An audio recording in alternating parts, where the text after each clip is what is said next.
A busca do homem. Querido Osho, o que eu estou procurando? Jeva, o homem é uma busca do eu, não de um eu, mas do eu. O homem está constantemente procurando o paraíso perdido. Em algum lugar profundo nos nichos de seres humanos, a nostalgia persiste. Nós conhecemos alguma coisa que é apenas uma memória longínqua. A memória nem mesmo está consciente. Nós perdemos todas as trilhas dela, até onde ela está. Mas a fragrância continua surgindo. Consequentemente, a religião não é um fenômeno acidental. Ela não vai desaparecer do mundo. Nenhum comunismo e nenhum fascismo conseguem fazê-la desaparecer. A religião vai permanecer, porque ela é muito essencial. A não ser que o homem supere a humanidade, a não ser que o homem se torne um Buda, a religião permanece relevante. Somente para um Buda a religião é irrelevante. Ele já chegou. Agora não há necessidade de qualquer busca.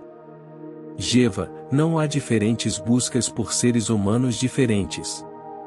A busca é singular, ela é única, ela é universal. A busca é do eu, o supremo eu. A pessoa quer saber quem eu sou. Porque tudo o mais é secundário. Sem conhecer a si mesmo, tudo o que for feito é sem sentido. A não ser que eu conheça exatamente quem eu sou, toda a minha vida vai permanecer inútil. Ela não irá trazer realização, florescimento e satisfação. O primeiro passo tem que ser o autoconhecimento. Mas o paradoxo é que se você começa buscando por um eu, você irá perder o eu verdadeiro. Por um eu quero dizer o ego, o processo do ego. Esse é o falso eu. Para nos consolarmos, começamos a criar o falso, uma vez que não conseguimos encontrar o verdadeiro. Ele é um substituto. Mas o substituto nunca pode tornar-se a verdade, e o substituto torna-se uma escravidão. A verdade liberta. Substitutos da verdade aprisionam. O ego é a maior prisão que o homem já inventou, todos vocês estão se sentindo sufocados, esmagados. Não é que alguém esteja fazendo isso com você. Você é quem está fazendo isso. Você deu um passo errado. Em vez de buscar por aquilo que é, você começou substituindo algo por um brinquedo, por uma coisa falsa. Isso pode ser um consolo para você, mas não trará celebração para a sua vida. E todo consolo é suicida, porque enquanto você permanece consolado, o tempo vai escapando de suas mãos. O eu não é um eu. O eu é exatamente um não eu. Não há qualquer ideia de eu nele, ele é universal. Todas as ideias surgem nele, mas ele não pode ser identificado com qualquer ideia que surja nele. Todas as ideias surgem nele, todas as ideias dissolvem-se nele. Ele é o céu, o contexto de todos os contextos, ele é o espaço no qual tudo acontece. Mas o espaço em si nunca acontece, ele habita, ele está sempre ali, e porque ele está sempre ali, é fácil perdê-lo. Porque ele está muito ali e sempre ali, você nunca se torna consciente de sua presença. Ele é como o ar, você não se torna consciente de sua presença. Ele é como o oceano que circunda o peixe nunca se torna consciente dele. É como a pressão do ar, a pressão é tanta, ela está sempre ali, mas você não é consciente dela.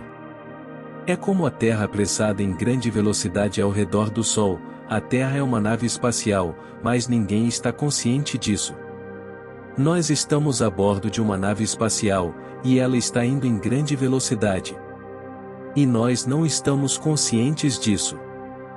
Consciência precisa de algumas falhas. Quando não há qualquer falha, você cai no sono, você não consegue permanecer consciente. Se uma pessoa está sempre saudável, ela não estará consciente da saúde. Consciência precisa de falhas, algumas vezes você deve estar não saudável. Você deve adoecer, então você poderá ter a sensação de saúde.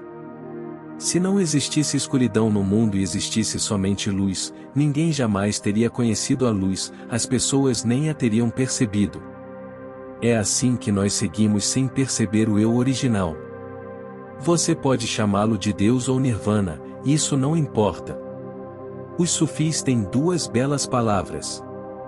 Uma é Fana. Fana significa dissolvendo o ego, dissolvendo o falso substituto. E a outra palavra é Baka. Baka significa a chegada, o surgimento do eu verdadeiro. O verdadeiro eu é universal. Como encontrá-lo? Ele não está longe, assim você não tem que fazer uma longa jornada até ele. Ele está tão próximo que nenhuma jornada é necessária, absolutamente. Em vez de jornada, você tem que aprender como sentar-se silenciosamente. Isso é tudo a respeito de meditação, simplesmente sentar-se silenciosamente, nada fazendo. Os pensamentos surgem, você observa. Os desejos surgem, você observa. Mas você permanece o observador. Você não se torna uma vítima dos desejos e dos pensamentos que vão surgindo, você permanece o observador. Você permanece o contexto de todos os contextos, você permanece o espaço no qual tudo aparece. Mas o espaço nunca aparece nele mesmo, ele não consegue, é impossível. O espelho não consegue refletir a si mesmo. Os olhos não conseguem ver a si mesmos. Você não consegue segurar uma mão com a mesma mão, é impossível. Essa é a coisa mais fundamental a ser lembrada, Jeva. Você é o observador e nunca o observado, você é o vigilante e nunca o vigiado, você é a testemunha e nunca o testemunhado. Você é pura subjetividade.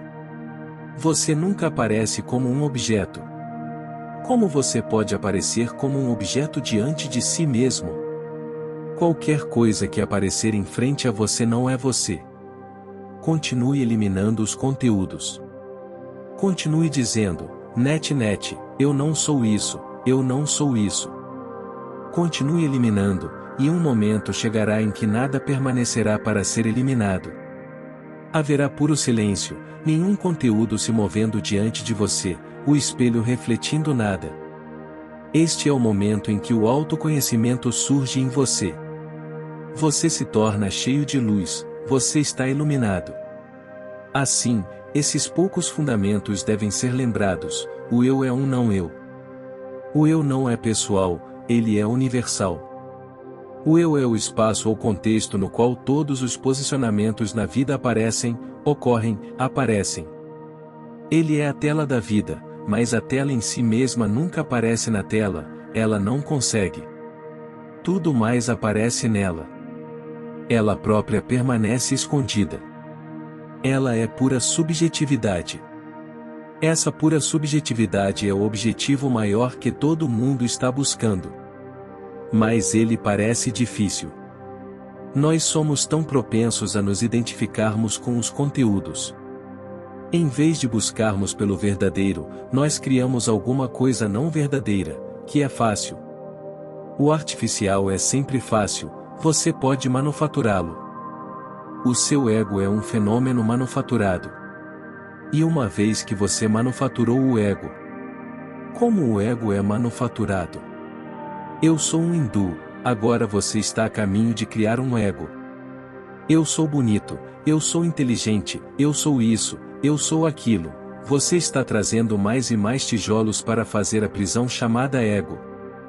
E isso é o que seguimos fazendo por toda a nossa vida. Ganhar mais dinheiro, ter uma grande conta bancária, e o seu ego se sentirá mais firme, mais apoiado, mais seguro. Torne-se famoso. Quanto mais as pessoas souberem a seu respeito, mais você pensará que você é. Daí a constante procura por atenção. Se ninguém prestar qualquer atenção em você, você estará reduzido a nada. Se você passar pela rua e ninguém disser olá, se as pessoas continuarem passando e nem mesmo notarem você, de repente você irá sentir como se a terra estivesse desaparecendo debaixo de seus pés. O que aconteceu? Eles não estão alimentando o seu ego. Mas as pessoas alimentam os egos entre si, porque é assim que eles podem ser alimentados. Alguém diz: como vai? Ele na verdade está dizendo: pergunte-me como eu vou. Ele está simplesmente pedindo por uma gratificação mútua. E as pessoas gratificam umas às outras. Uns dão apoio ao ego dos outros, alguém elogia você, e em troca, você o elogia. É a isso que nós damos o nome de sociedade. Ela depende da mútua satisfação e a maior das satisfações parece ser a gratificação do ego. Daí as pessoas estarem muito interessadas em política, porque a política pode gratificar você como nada mais consegue.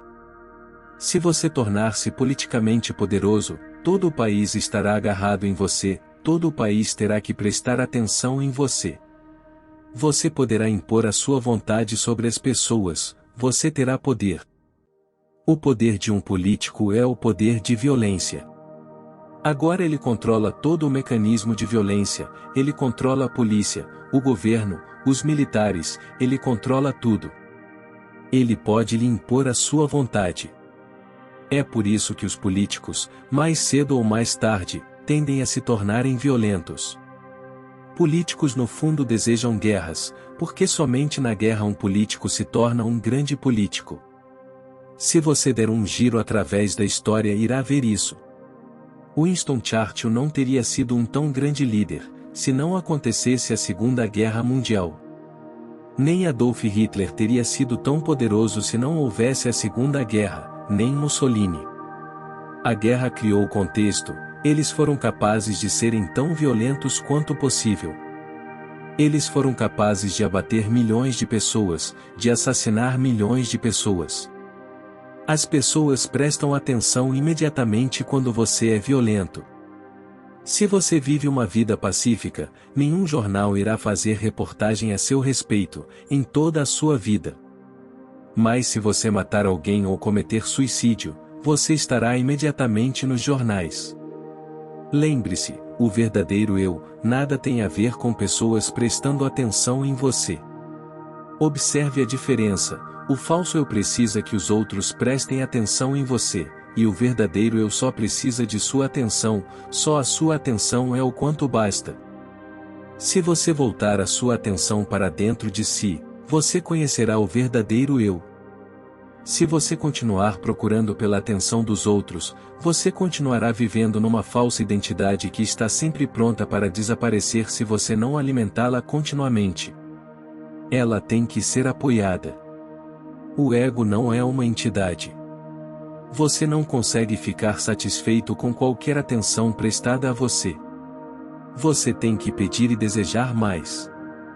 O ego é um processo e ele é tão falso, e suas cobranças são tão feias. Ele é uma mentira. Ele cobra mais e mais mentiras de você, e para gratificá-lo você tem que tornar-se completamente falso. Você tem que tornar-se uma personalidade. Uma personalidade significa um fenômeno falso, uma máscara.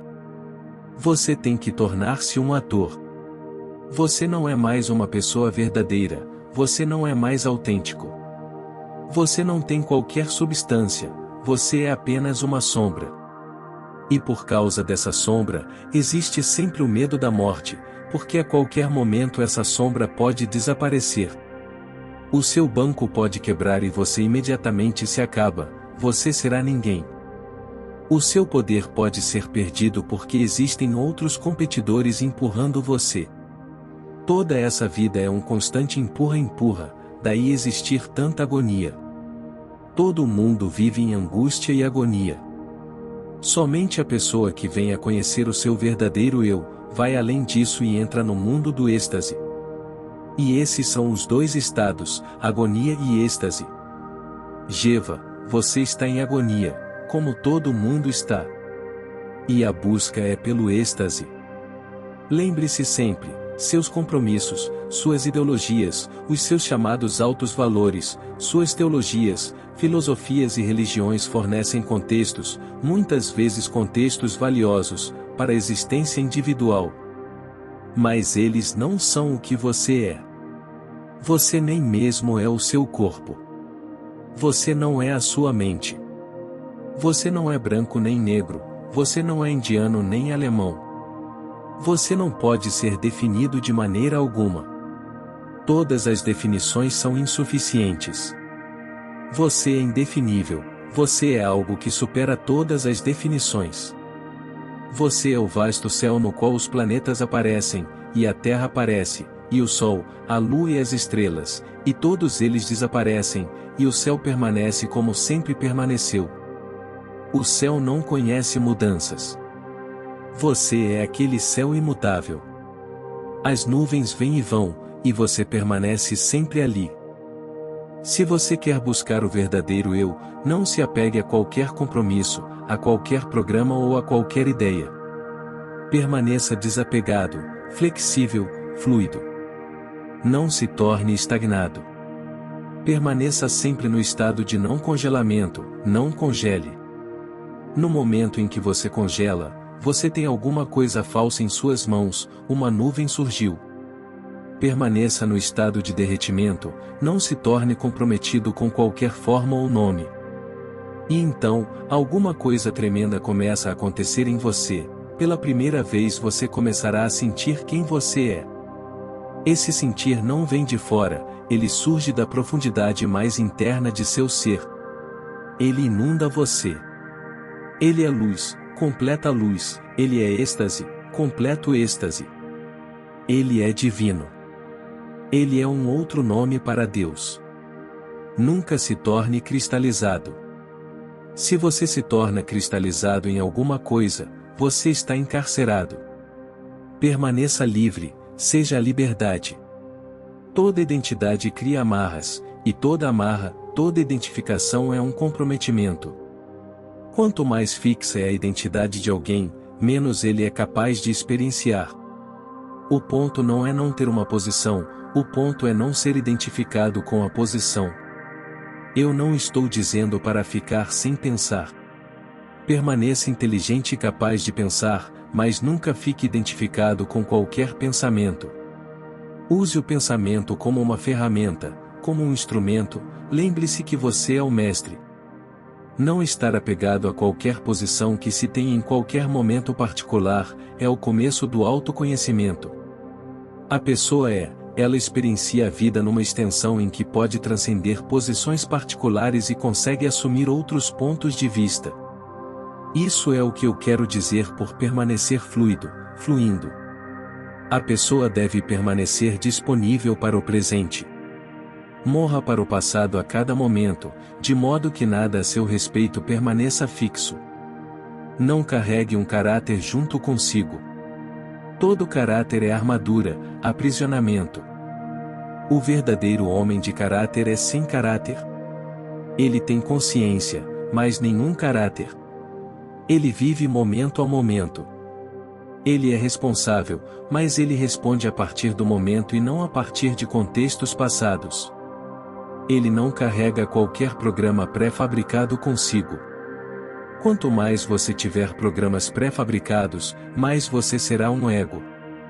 Quando você não tem qualquer programa, nada pré-fabricado em você, quando a cada momento você é tão fresco como se tivesse nascido novamente, para mim isso é liberdade.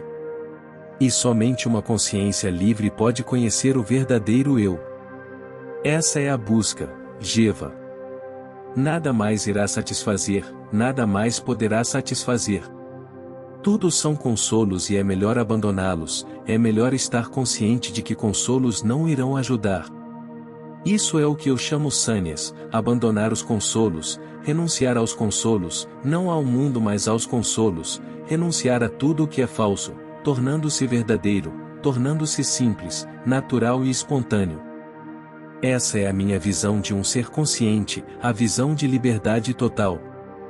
E em tais belos momentos de liberdade total, os primeiros raios de luz entram em você, os primeiros vislumbres de quem você é. E a grandeza disso é tanta, e o esplendor disso é tanto que você ficará surpreso ao descobrir que você estava carregando o reino de Deus dentro de você enquanto permanecia tão inconsciente, e por tanto tempo. Você ficará surpreso.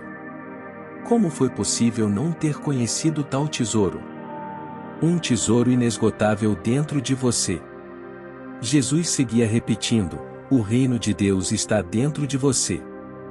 Chame-o de reino de Deus ou de supremo eu, ou de nirvana, ou o que você quiser. Essa é a nossa busca, a de todo mundo, não apenas dos seres humanos, mas a de todos os seres. Mesmo as árvores estão crescendo em direção a isso, mesmo os pássaros estão buscando isso, mesmo os rios estão correndo em direção a isso.